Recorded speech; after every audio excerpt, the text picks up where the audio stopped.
Feudalismo, de Hilário Franco Júnior, da coleção Tudo é História. Vamos continuar. Portanto, para se pensar a mecânica das relações sociais, podemos considerar a existência de duas camadas básicas: senhores de terra e poder político, oratores e belatores, e despossuídos, geralmente dependentes, laboratores. Assim, eram possíveis três tipos de relações sociais: duas horizontais, uma intracamada dominante e outra intracamada dominada, e uma vertical, intercamadas. No primeiro tipo, a relação se dava, como veremos algumas páginas adiante, através do contrato feudo-vassálico. No segundo tipo, os camponeses se organizavam para empreender em conjunto certas tarefas: arar um campo, desmatar uma área, ou resistir a pressões senhoriais, por exemplo, para privatizar as terras comunais. O terceiro tipo de relação social constituía-se, por sua vez, num elemento central do feudalismo.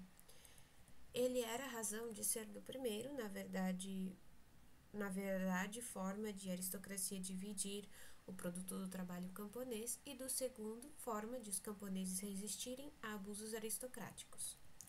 As relações verticais implicavam, como já vimos, diversas obrigações em serviços, em produtos e em dinheiro devidas pelos trabalhadores aos seus senhores. Desta forma, estima-se de 30% a 50% do que eles produziam eram transferidos para as mãos da aristocracia laica e clerical. Politicamente, ocorria uma fragmentação do poder central, uma debilidade do poder público que resultava na transferência das atribuições do Estado para mãos de particulares. Ou melhor, com a fraqueza da própria concepção de Estado e com o desenvolvimento de particularismos regionais, influências germânicas, com a decadência do Império Carolíngio e a apropriação de poderes régios por suas representantes, com a crescente importância da terra na vida econômico-social, os detentores de terra passaram a exercer nos seus senhorios poderes políticos. Surgiram assim, desde os princípios do século XI, os chamados senhorios banais, nos quais os senhores tinham poder de banum, isso é, de mandar, tributar, julgar e punir seus habitantes. O processo político centrífugo, que vinha desde os últimos tempos de Roma, foi expressado e acelerado pelo desaparecimento do Império Carolíngio. Surgiram então grandes principados territoriais, ducados e condados, cujos titulares deixavam cada vez mais de representar o poder monárquico e passavam a agir de forma independente. A tendência de parcelamento da soberania continuava a se manifestar no interior desses principados, com amplas áreas escapando ao poder ducal ou condal e passando ao domínio efetivo de seus serviços, viscondes, castelões. Assim, o mapa político da Europa Ocidental pulverizou-se numa infinidade de pequenos territórios, unidades administrativas, judiciais, militares e fiscais, verdadeiros microestados. Que papel cabia então ao poder monárquico? Em função das transformações que ocorriam, o rei passava a ter um duplo e contraditório caráter. Por um lado, continuava a ser o soberano, a ter, teoricamente, poderes bastante extensos sobre seus súditos. A relação com estes era unilateral, pois o soberano tinha caráter sagrado, que, originário do Antigo Oriente, passara para o Império Romano e fora reforçado pelo cristianismo. Ele era rex dei gratia, rei por graças de Deus. Como ocorria no Antigo Testamento, sua sacralidade era confirmada pela unção, pelo rito de o bispo passar-lhe óleos santos. Assim, ele podia curar certas doenças apenas pelo contato de suas mãos. Sobretudo, ele era único. Se os grandes senhores feudais imitaram o uso de insígnias reais, como o anel, o gládio e mesmo coroa, jamais algum deles teve a pretensão de ser ungido e de possuir caráter sagrado. Por outro lado, contudo, o rei era suzerano. Isso implicava uma relação bilateral entre ele e seus vassalos, com direitos e obrigações recíprocos. Assim, como suzerano, ele não tinha poder político direto sobre o conjunto da população, exercendo apenas e de forma muito limitada através de inúmeros intermediários sobre seus próprios vassalos e os vassalos destes. Portanto, em termos práticos, o rei era um senhor feudal, como os demais, mandando efetivamente apenas nos seus senhorios e vivendo daquilo que estes produziam. Em suma, por ser soberano, o rei não desapareceu com o feudalismo, mas se adaptou às novas condições, tornando-se suzerano. Por ser suzerano, manteve uma fração de seu poder anterior, podendo, com a decadência do feudalismo, assumir novamente o papel de soberano. Institucionalmente, diante da fraqueza do Estado e da necessidade de segurança, desenvolviam-se as relações pessoais, diretas, sem intermediação do Estado. Estreitaram-se assim os laços de sangue, as relações dentro das famílias, das linhagens, grupos, cuja solidariedade interior podia melhor proteger os indivíduos em relação ao exterior. Por exemplo, considerava-se a morte violenta de uma pessoa como atingindo todo o grupo, pondo em ação a faide, a vingança dos parentes. Ou seja, não havendo instituições públicas encarregadas da punição do agressor, os amigos e parentes da vítima faziam justiça pelas próprias mãos. Dentro do mesmo espírito, pelo velho costume germânico do Vergaud, o preço do homem, a falta de um indivíduo comprometia toda a sua família e devia ser resgatada por um pagamento à família da pessoa ofendida ou prejudicada. Os atos ativos ou passivos de um indivíduo envolviam-se todos os seus parentes. Este forte sentimento grupal, o que naturalmente não excluía desentendimentos internos, existia tanto no seio da aristocracia quanto no do campesinato. Contudo, os laços de sangue eram claramente insuficientes para necessidades sociais. Daí a formação de vínculos fora do parentesco, como observou Mark Bloch ao estudar a importância dos laços homem a homem. A força da linhagem foi um dos elementos essenciais. Abre aspas, a força da linhagem foi um dos elementos essenciais da sociedade feudal. Contudo, a sua fraqueza relativa explica que o feudalismo tenha existido. Fecha aspas. Ou seja, como os laços familiares não bastavam, criaram-se laços artificiais. Uns ligando homens livres entre si, outros ligando homens livres e independentes. Este último tipo, isto é, a relação nobre camponesa, baseada na desigualdade estabelecida, como já vimos, complexos vínculos econômicos, religiosos e políticos, o senhor era um misto de protetor e propiciador. Por sua vez, a relação entre nobres, baseada na desigualdade, fundamentava-se no contrato feudo-vassálico. Este era criado por 3 atos, realizados diante de testemunhas, mas poucas vezes colocados por escrito. O primeiro ato era a homenagem, pela qual o indivíduo, o futuro vassalo, se ajoelhava diante do outro, que se tornava o senhor feudal, colocava suas mãos nas dele e se reconhecia como seu homem. O segundo ato, logo a seguir, era o juramento de fidelidade. Depois de se pôr em pé, o vassalo jurava sobre a Bíblia ou relíquias de santos. Muitas vezes, especialmente na França, a fidelidade era selada pelo ósculo, um beijo trocado entre ambos. E o terceiro ato era o da investidura, pelo qual o senhor entregava ao vassalo um objeto, um ramo, punhado de terra, etc., simbolizador do feudo então concedido. Essa cerimônia feudo-vassálica possuía forte carga simbólica, muito bem estudada por Jacques Le Goff. Como ele mostrou, as 3 fases do ritual formavam um todo, um conjunto coerente que expressava simbolicamente a relação vassalo-senhor feudal, baseado na desigualdade, igualdade e reciprocidade. De fato, na homenagem transparece uma relação de dependência, de inferioridade do vassalo, e se encontra ajoelhado diante do senhor, que através de palavras se entrega a ele, tem suas mãos envolvidas num gesto de desamparo e submissão. Mas o segundo ato altera a relação, pois ambos se encontram de pé, frente a frente, para o juramento e, sobretudo, para o beijo na boca, claro, indicativo de atitude entre pessoas iguais. Por fim, o dom da entrega, a homenagem da fidelidade e juramento tinham como contradom A concessão do feudo, investidura, selava-se o pacto, a reciprocidade. Mais ainda, o contrato feudo-vassálico estava bem de acordo com dois elementos importantes da época: os laços familiares nas relações sociais e a complementariedade das funções sociais. De fato, quando pela homenagem alguém se tornava moço, vassalos de um ancião sênior, estabelecia-se um pseudo-parentesco entre filho e pai. Entre eles, como nas relações paternais filiais biológicas, devia haver respeito e fidelidade, um devia servir e o outro sustentar. O vassalo, filho simbólico, geralmente mais jovem e vigoroso, precisa de terra e camponeses. O senhor feudal, pai simbólico, geralmente mais rico e experiente, precisa de guerreiros.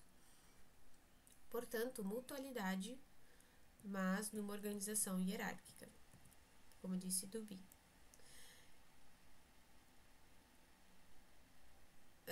Enfim, quais eram as obrigações recíprocas? Elas foram definidas em princípios do século XI pelo bispo Fulbert du Chartres. Aquele que jura fidelidade ao seu senhor deve ter sempre presente na memória 6 palavras: são e salvo, seguro, honesto, útil, fácil e possível. São e salvo para que não cause qualquer prejuízo ao corpo do seu senhor. Seguro para que não prejudique o seu senhor divulgando seus segredos ou dos castelos que garantem sua segurança. Honesto para que não prejudique os direitos de justiça do seu senhor ou outras prerrogativas que interessem à honra a que pode pretender. Útil para que não cause prejuízos aos bens do seu senhor. Fácil e possível para que não torne difícil ao seu senhor o bem que este poderia facilmente fazer e para que não torne impossível o que teria sido possível ao seu senhor. Mas não é assim que ele merece o seu feudo, pois não basta abster-se de fazer o mal, é preciso fazer o bem. Importa, portanto, que sob os 6 aspectos que acabam de ser indicados, forneça fielmente ao seu senhor conselho, concílio e ajuda, auxílio, se quiser parecer digno do seu benefício e realizar a fidelidade que jurou. O senhor deve igualmente em todos esses domínios fazer o mesmo àquele que lhe jurou fidelidade. Se não o fizer, será com razão acusado de má-fé, tal como o vassalo que fosse visto faltar aos seus deveres. Pela ação ou por simples consentimento, seria ele culpado de perfídia e de perjúrio. Fecha aspas. Portanto, por parte dos vassalos, obrigações negativas, não prejudicar seu senhor de maneira alguma, e positivas, auxílio e concílio. O auxílio era o serviço militar, prestado sempre que requisitado pelo senhor, desde que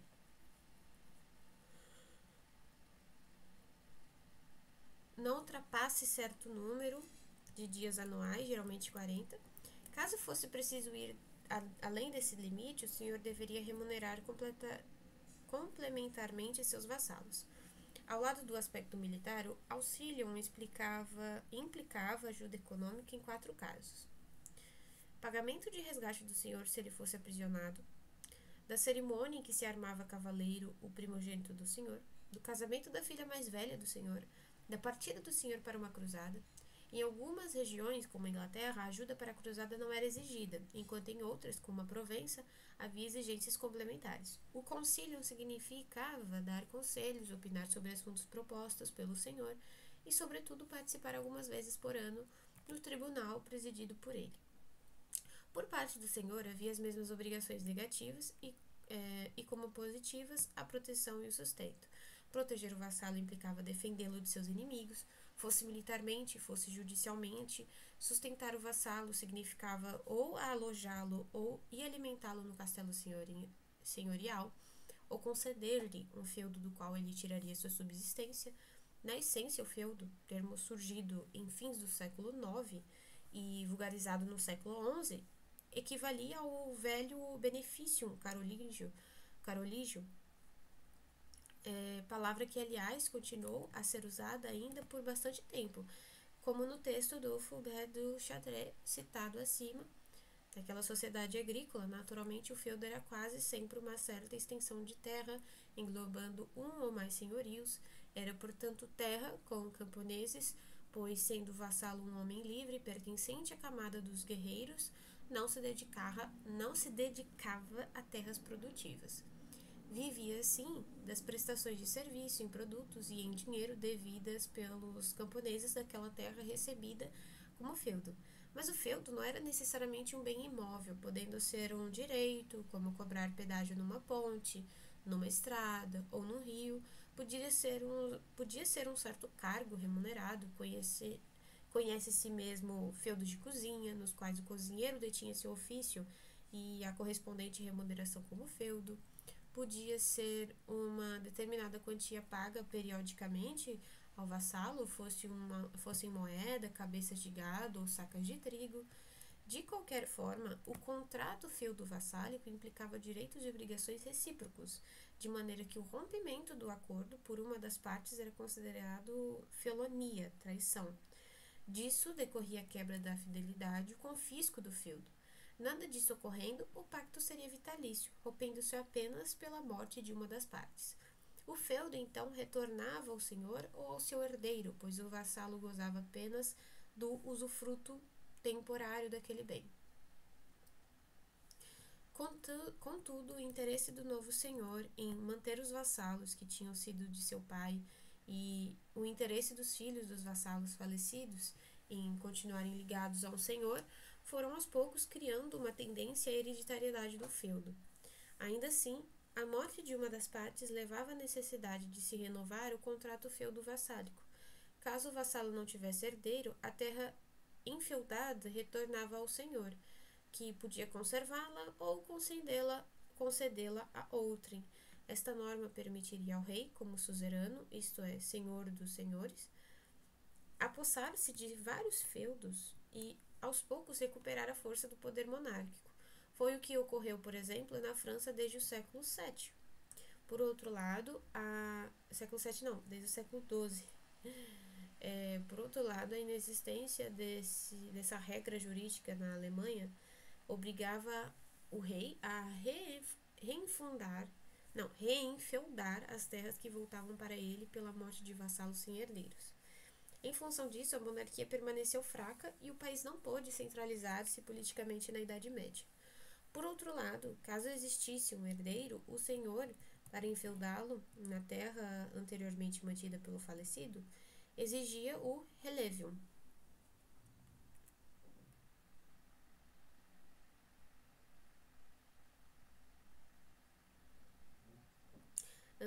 Taxa primitivamente arbitrária e desde o século XII, pelo menos na França, correspondente a 1 ano de rendimento do feudo.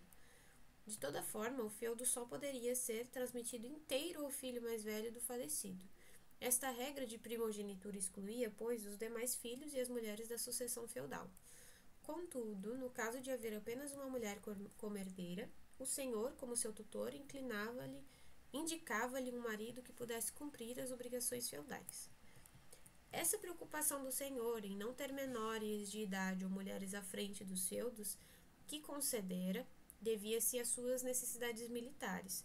Portanto, o feudo era indiviso na sua transmissão hereditária, mas podia ser indefinidamente subenfeudado, com cada vassalo entregando partes do feudo recebido e tendo assim seus próprios vassalos. Estes, por sua vez, podiam agir da mesma forma. Constituía-se assim uma cadeia de relações vassálicas, em que quase todos os membros da aristocracia eram ao mesmo tempo senhor e vassalo. Contudo, a relação direta era apenas com um indivíduo colocado um degrau acima na hierarquia e com outro um degrau abaixo. Prevalecia a regra: o vassalo do meu vassalo não é meu vassalo. Tentemos exemplificar com um caso hipotético. O conde X, que detinha seu condado como feudo do rei, precisando de mais guerreiros, constituiu 5 feudos entregues aos indivíduos A, B, C, D e E.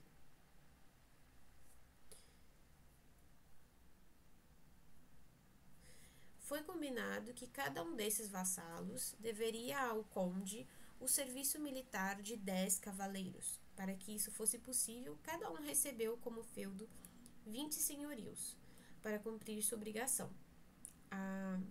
A precisava de 9 guerreiros que o acompanhassem quando o serviço militar fosse requisitado pelo conde. Esses guerreiros KLMNOPQRS foram remunerados com o senhorio cada, a título de feudo. A subsistência deles estava assim garantida graças ao produto do trabalho camponês em cada um daqueles senhorios. O indivíduo A, por sua vez, mantinha 11 senhorios. Basicamente, a mesma coisa foi feita por B, C, D e E. Por este exemplo, vemos que o indivíduo A era ao mesmo tempo vassalo de X e senhor feudal de K, L, M, N, O, P, Q, R, S. Todos estes deviam fidelidade e serviço militar a A, mas não a X, apenas na hipótese de A morrer sem herdeiros, e assim seus 20 senhorios retornariam a X. Os indivíduos K, até o S, né?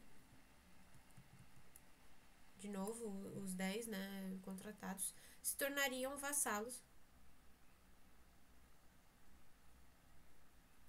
Não, foram 9, né? 9 contratados se tornariam vassalos diretos de X. Independentemente de quem fosse seu senhor, o indivíduo K poderia ceder parte de seu feudo a Y, tornando-se também o senhor feudal. O resultado desse constante processo de subinfeudação era criar novos degraus de hierarquia, enfraquecendo os que estavam mais acima. Enfim, era a institucionalização das relações pessoais, refletindo e agravando a pulverização do poder que examinamos páginas atrás. Militarmente, o feudalismo baseava-se na superioridade de um guerreiro altamente especializado, cavaleiro, e essa superioridade vinha se firmando aos poucos e parece ter se concretizado no Ocidente com o início da utilização do estribo, no século VIII. Importante inovação, somente a partir de então o cavaleiro, com sua pesada armadura, com uma mão segurando as rédeas do animal, o escudo, e com outra empunhando a lança, poderia se manter firme sobre o cavalo. Como já se disse, o estribo, abre aspas, tornava solidários homem e cavalo, uma unidade de combate eficaz. A antiguidade tinha imaginado o centauro. A alta Idade Média fez dele o senhor da Europa. Fecha aspas. Isso foi escrito por Lin White Jr. Contudo, para utilizar tal tecnologia militar, era preciso recursos econômicos abundantes para adquirir as valiosas armas e o caro cavalo para o constante treinamento que o uso de todo aquele equipamento requeria. O custo desse equipamento equivalia a 22 bois. Animais de cada família camponesa não contavam com mais de 2 para ajudar nos serviços agrícolas. Ou seja, os bens mobiliários de um cavaleiro correspondiam aos de 11 camponeses reunidos. Entende-se, portanto, que o detentor de terras precisava ser ou ter cavaleiro para defendê-las e, portanto, não perdê-las. E o cavaleiro precisava ter terras para manter seu equipamento e treinamento militares, enfim, sua própria condição de cavaleiro.